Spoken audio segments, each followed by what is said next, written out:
नमस्कार, आप देख रहे हैं हॉर्नबिल टीवी। छत्तीसगढ़ की खबरों के हिंदी बुलेटिन हमर छत्तीसगढ़ में आपका स्वागत है। बिलासपुर के अटल बिहारी वाजपेयी विश्वविद्यालय का 6वां दीक्षांत समारोह पूर्व राष्ट्रपति रामनाथ कोविंद के मुख्य आतिथ्य और राज्यपाल रमेन डेका की अध्यक्षता में संपन्न हुआ। समारोह में मुख्यमंत्री विष्णुदेव साय, उप मुख्यमंत्री अरुण साव और उच्च शिक्षा मंत्री टंकराम वर्मा भी शामिल हुए। विश्वविद्यालय द्वारा इस अवसर पर 64 शोध उपाधियां, 92 गोल्ड मेडल और 36,950 स्नातक एवं स्नातकोत्तर उपाधियां प्रदान की गईं। पूर्व राष्ट्रपति रामनाथ कोविंद ने छात्रों को उज्जवल भविष्य की शुभकामनाएं देते हुए निरंतर सीखने, आत्मविश्वास, विनम्रता और भारतीय सांस्कृतिक मूल्यों से जुड़े रहने की प्रेरणा दी। राज्यपाल रमेन डेका ने अनुशासन, संयम और सकारात्मक सोच को जीवन की सफलता का आधार बताते हुए कहा कि चुनौतियों से घबराने के बजाय उठकर खड़ा होना महत्वपूर्ण होता है। मुख्यमंत्री विष्णुदेव साय ने विश्वविद्यालय में राष्ट्रीय शिक्षा नीति 2020 के प्रभावी क्रियान्वयन और डिजिटल प्रक्रियाओं की सराहना की। प्रिय विद्यार्थियों, आज का दिन आपके जीवन का बहुत महत्वपूर्ण पड़ाव है। आपने कड़ी मेहनत, अनुशासन और दृढ़ इच्छा शक्ति से यह उपलब्धि हासिल की है। लेकिन याद रखें, यह डिग्री आपकी यात्रा का अंत नहीं बल्कि एक नई शुरुआत है। आज जो सम्मान आपको मिल रहा है उसके पीछे आपके माता पिता के सपने, शिक्षकों का मार्गदर्शन और आपकी खुद की मेहनत है। जीवन में मुश्किलें आएंगी, लेकिन लगातार मेहनत और सकारात्मक नजरिया आपको हमेशा आगे ले जाएगा। आप शिक्षा, रोजगार, उद्यमिता, प्रशासन जैसे किसी भी क्षेत्र में जाएं, हमेशा सच्चाई, नैतिकता और समर्पण बनाए रखें, क्योंकि यही आपके चरित्र की वास्तविक पहचान होगी। मैं विश्वविद्यालय के समस्त प्राध्यापकों को भी साधुवाद देना चाहूँगा, जिन्होंने पूरे वर्ष विद्यार्थियों के भविष्य को संवारने में अपनी पूरी निष्ठा और ऊर्जा लगाई है। किसी विश्वविद्यालय की असली ताकत उसके भवनों या सुविधाओं में नहीं, उसके प्राध्यापकों और विद्यार्थियों में होती है। मुझे गर्व है कि अटल बिहारी वाजपेयी विश्वविद्यालय अपने अच्छे शिक्षकों और विद्यार्थियों की वजह से लगातार आगे बढ़ रहा है। आप जहां भी जाएं, अपने विश्वविद्यालय और प्रदेश का नाम रोशन करें, अपने परिवार का सम्मान बढ़ाएं और राष्ट्र के विकास में सक्रिय योगदान दें। याद रखें, सच्ची शिक्षा वही है जो आपको विनम्र बनाए, सच्चा ज्ञान वही है जो आपको जिम्मेदार बनाए और सच्ची सफलता वही है जो समाज के काम आए। आज आपके हाथ में डिग्री है, लेकिन इसका असली मूल्य आप आने वाले समय में अपने काम और योगदान से तय करेंगे। यह विश्वविद्यालय सरदार अटल जी के नाम पर है। यह उनका जन्म शताब्दी वर्ष है। वहीं यह वर्ष छत्तीसगढ़ राज्य का रजत जयंती वर्ष भी है। यशस्वी प्रधानमंत्री श्री नरेंद्र मोदी जी के विकसित भारत के संकल्प के साथ इस युवा राज्य के लिए हमने जो विकसित छत्तीसगढ़ का संकल्प लिया है, उसे पूरा करने में आप सभी युवाओं की भी अहम भूमिका रहने वाली है।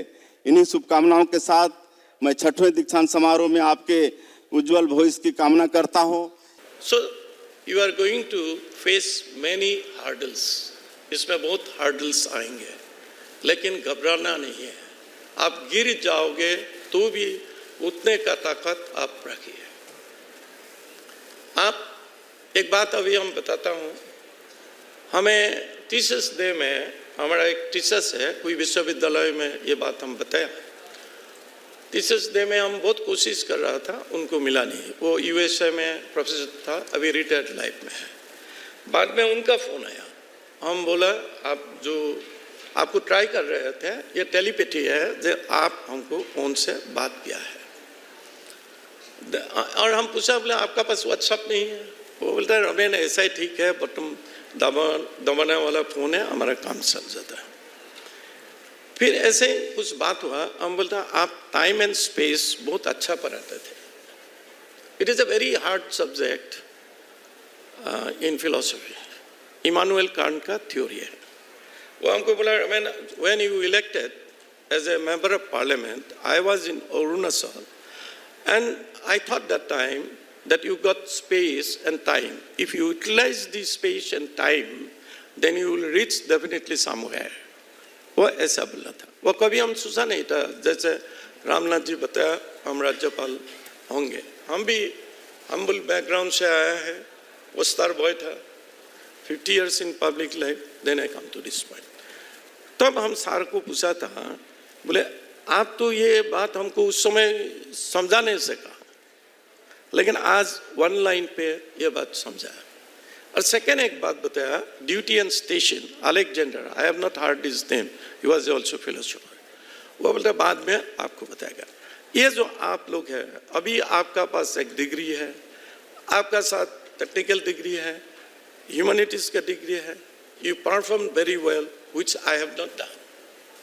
इसमें हमारा कोई शर्म नहीं है, आपका पास जो डिग्री है वो हमारा पास नहीं है, लेकिन आप जो अभी जाएगा तो एक जो स्पेस मिला है, ये स्पेस को आप यूटिलाइज करना पड़ेगा। मैंने वाइस चांसलर साहब से कुछ डिटेल्स डाटाज मांगे कि आपके विश्वविद्यालय में ये जो कन्वोकेशन हो रहा है इसका स्टेटस हमें दीजिए। उन्होंने जो मुझे स्टेटस दिया, उन्होंने कहा कि जो हमारे गोल्ड मेडलिस्ट हैं उनको उपाधियां तो राज्यपाल महोदय के द्वारा, और मैं भी खड़ा था, कुछ ही बच्चियों को दिए गए, बच्चियों और बच्चों को, लेकिन मुझे बताया गया कि इसमें जो हमारी गर्ल चाइल्ड्स हैं, हमारी जो डॉटर्स हैं, देयर नंबर इज़ 52, और जो हमारे बॉयज़ हैं उनका नंबर है 14।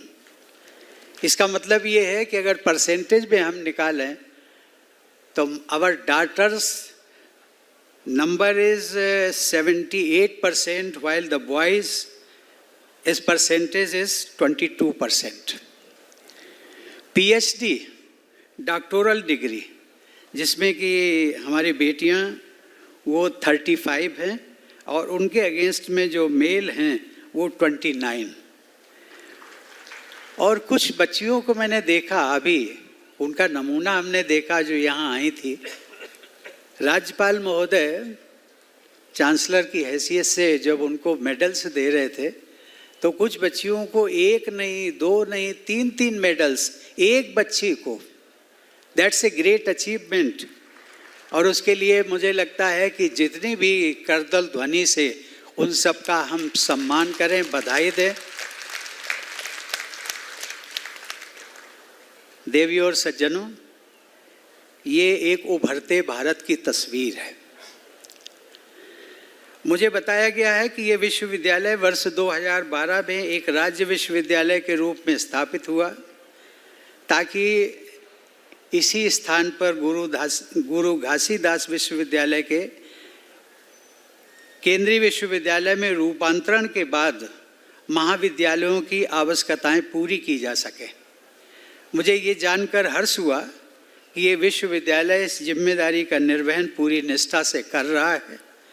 आप सबके साथ ये भी साझा करते हुए मुझे प्रसन्नता हो रही है कि मुझे राष्ट्रपति के कार्यकाल के दौरान बिलासपुर में ही स्थित गुरु घासीदास केंद्रीय विश्वविद्यालय के कन्वोकेशन में भी आने का सौभाग्य मिला था। मेरे प्रिय छात्र छात्राओं, इस ऑडिटोरियम की एनर्जी देखकर, you all are young minds, energy देखकर ऐसा लग रहा है कि हमारे सभी बेटे और बेटियां एक अलग प्रकार के आत्मविश्वास से भरपूर हैं।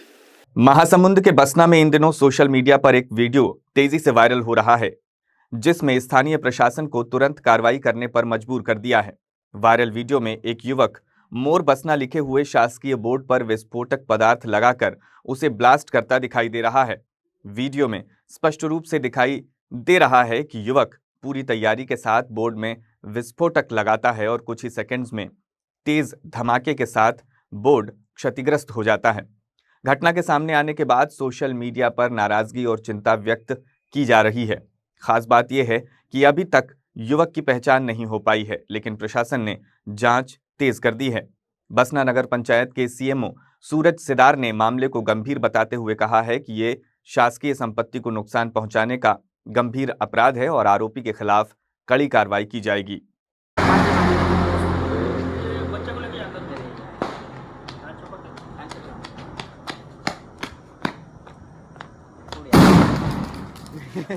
5 करीबन 10:30 बजे आया है तो मैंने अपने संबंधित विभाग को उसको फॉरवर्ड कर दिया और इसकी तफ्तीश करो। तफ्तीश करने के बाद इस पर जो भी वैधानिक कार्रवाई होगी हम उस पर करेंगे, क्योंकि राष्ट्रीय संपत्ति है और उसकी क्षति उस पर दिख रही है स्पष्ट रूप से, तो उस पर कार्रवाई आवश्यक बनती है। तो देखिए अभी आधिकारिक रूप से हमारे द्वारा अभी नहीं की, क्योंकि विभागीय तौर पर बहुत सारी चीज़ें आ रही है बट वो क्लियर नहीं है। बट हमारे विभाग से उसको तफ्तीश करके चीज़ें लेके आएंगे, तब हम उस पर वैधानिक कार्रवाई जरूर करेंगे। जमीनों की कलेक्टर दर में 20 से 30% तक बढ़ोतरी और उसके विरोध में प्रदर्शन कर रहे जमीन व्यवसायियों पर हुए लाठीचार्ज के खिलाफ भिलाई नगर के कांग्रेस विधायक देवेंद्र यादव अनिश्चितकालीन भूख हड़ताल पर बैठ गए हैं। विधायक सुबह 9 बजे दुर्ग के महात्मा गांधी चौक में शांतिपूर्ण धरने पर बैठे, जहां बड़ी संख्या में व्यापारी और समर्थक भी मौजूद रहे। 1 दिसंबर को प्रदर्शन के 11वें दिन पुलिस लाठीचार्ज में कई प्रॉपर्टी डीलर और आम लोग घायल हुए थे। इस घटना को विधायक ने भाजपा सरकार की तानाशाही बताते हुए कड़ी निंदा की है।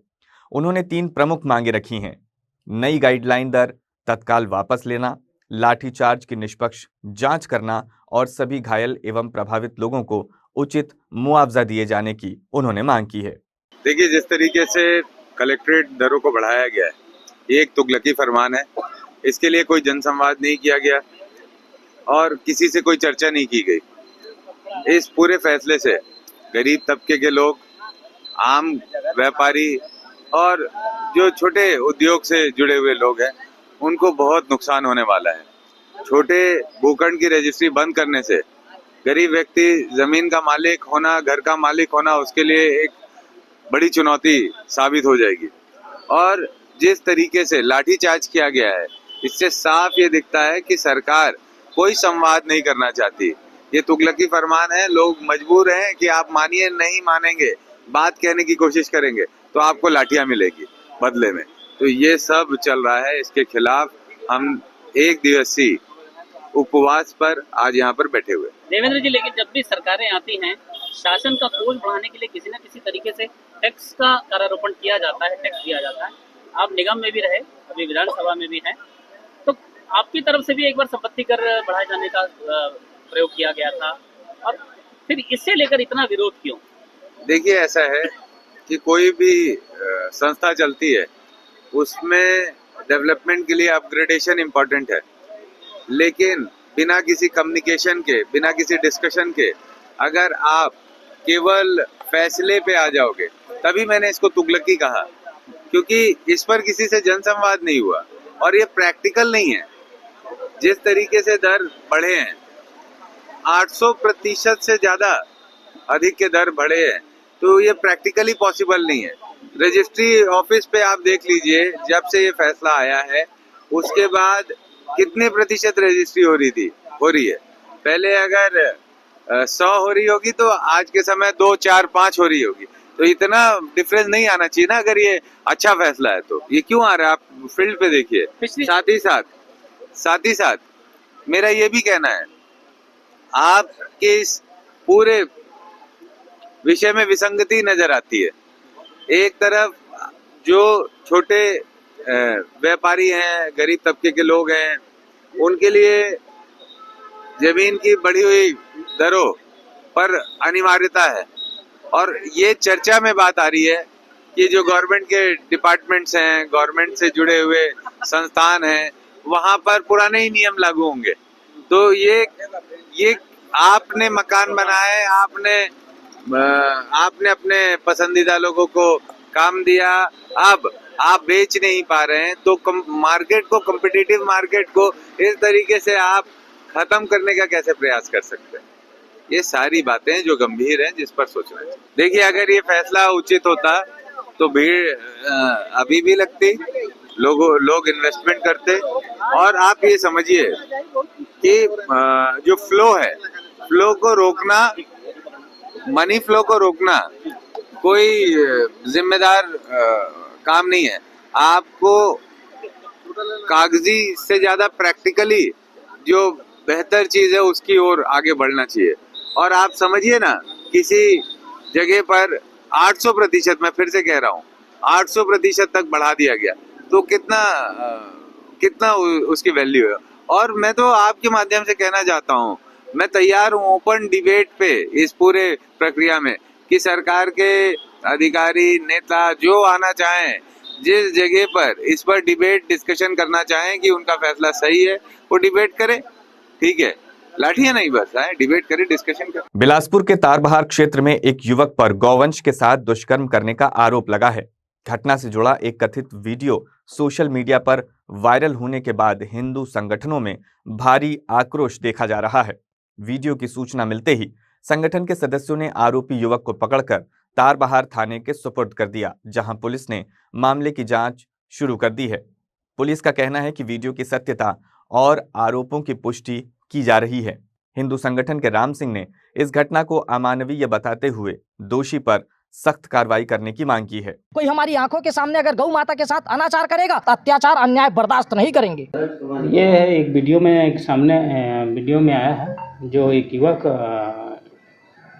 एक गांव के अप्राकृतिक कृत्य करते नजर आ रहे हैं, जिसका हम लोग अभी अपराध पंजीबद्ध कर लिए हैं और उसका जांच कर रहे हैं। साइबर ठगों द्वारा उपयोग किए जा रहे म्यूल अकाउंट पर दुर्ग पुलिस ने बड़ी कार्रवाई की है। भिलाई के नेहरू नगर स्थित बंधन बैंक शाखा में खोले गए 27 फर्जी म्यूल खातों का दुर्ग पुलिस ने भांडाफोड़ किया है। इन खातों के माध्यम से साइबर ठगी से हासिल 1 करोड़ 20 लाख रुपए से अधिक की रकम का लेन देन किया जा रहा था। केंद्रीय गृह मंत्रालय के समन्वय पोर्टल से मिली गोपनीय सूचना के आधार पर सुपेला थाना और एंटी साइबर क्राइम यूनिट की संयुक्त टीम ने बैंक में दबिश दी। जांच में सामने आया कि ये सभी खाते सिर्फ नाम के लिए खोले गए थे और साइबर अपराधियों द्वारा ठगी की रकम को छुपाने, ट्रांजैक्शन घुमाने और कैश कराने के लिए उपयोग किए जाते थे। अब तक पुलिस ने 8 आरोपियों को गिरफ्तार कर लिया है। पुलिस का कहना है कि बाकी खाता धारकों की तलाश जारी है और जल्द ही सभी आरोपी गिरफ्तार कर लिए जाएंगे। भारत सरकार द्वारा साइबर फ्रॉड को रोकने के लिए एक समन्वय पोर्टल लॉन्च किया गया है, जिसपे साइबर फ्रॉड से रिलेटेड जो भी रकम का ट्रांजैक्शन जिन अकाउंट्स में होता है, जिनको म्यूल अकाउंट बोला जाता है, उससे संबंधित जानकारी पुलिस को कार्रवाई के लिए प्रोवाइड की जाती है। समन्वय पोर्टल द्वारा दुर्ग पुलिस को बंधन बैंक जो सुपेला में स्थित है उसकी शाखा में 27 ऐसे अकाउंट्स के बारे में जानकारी प्रदान की गई, जिनमें जिनका उपयोग खाता धारकों के द्वारा म्यूल अकाउंट के रूप में किया जा रहा है। अर्थात उन सभी 27 अकाउंट्स में साइबर फ्रॉड से रिलेटेड, जो धोखाधड़ी से रिलेटेड रकम है, उसका ट्रांजैक्शन किया गया है, उसका लेन देन किया गया है। इन सभी 27 संदिग्ध जो खाते थे, उनमें लगभग 1 करोड़ 20 लाख 57 हजार से अधिक रकम का लेन देन पाया गया प्रथम दृष्टया। उक्त संदर्भ में सुपेला थाने में धोखाधड़ी से संबंधित एक प्राथमिकी दर्ज की जाकर के उस प्रकरण की विवेचना की जा रही है। विवेचना के दौरान अब तक उस प्रकरण में जो 1 करोड़ 20 लाख 57 हजार रुपए की धोखाधड़ी से रिलेटेड है, इसमें 7 आरोपियों की गिरफ्तारी की गई है और बाकी जो शेष अन्य आरोपी हैं उनकी पतासाजी की जा रही है। शीघ्र उनकी गिरफ्तारी और उनके विरुद्ध अग्रिम कार्रवाई की जाएगी। पुरानी भिलाई थाना क्षेत्र के पुरैना मोहल्ले में सोमवार को एक बेहद दर्दनाक घटना सामने आई, जहां 2 सगे भाइयों के बीच चल रहा पुराना विवाद खून खराबे में बदल गया। जानकारी के अनुसार सुबह से दोनों भाइयों के बीच कहासुनी होती रही, जिसे मोहल्ले वालों ने कई बार शांत करवाया, लेकिन दोपहर में छोटे भाई ने अचानक हंसिया उठाकर बड़े भाई राजू निर्मलकर पर ताबड़तोड़ हमला कर दिया। गंभीर रूप से घायल राजू को परिजन और पड़ोसी अस्पताल ले जा रहे थे, लेकिन रास्ते में ही उसकी मौत हो गई। मृतक के साले और स्थानीय लोगों के अनुसार राजू मजदूरी कर परिवार का खर्च चलाता था, जबकि छोटा भाई कोई काम नहीं करता था और अक्सर घर में झगड़े की स्थिति पैदा करता था। इसी घरेलू विवाद ने आज भयावह रूप ले लिया। पुरानी भिलाई थाना क्षेत्र के पुरैना में कल 2 पारिवारिक विवाद में 2 भाई हैं, जिनका नाम राजू निर्मलकर और मुकेश निर्मलकर है। ये अचानक आपस में झगड़ा विवाद करने लगे पारिवारिक बात को लेकर के, जिसमें जो छोटा भाई है मुकेश निर्मलकर, वो अचानक उत्तेजित होकर के और घर में रखे हजिया से अपने बड़े भाई राजू निर्मलकर, जिसकी उम्र 45 वर्ष है, उसको अचानक उस पर वार किया और हंसिए की चोट से जो राजू निर्मलकर है उसकी मृत्यु हो गई। प्रकरण में पुलिस को जानकारी मिलते ही तत्काल पुलिस के द्वारा प्रकरण में हत्या का अपराध कायम किया जाकर के और आरोपी मुकेश निर्मलकर को गिरफ्तार किया गया, जिसे आज न्यायिक रिमांड पर भेजा जा रहा है। आज के बुलेटिन में बस इतना ही। मुझे दीजिए इजाजत। देखते रहिए हॉर्नबिल टीवी।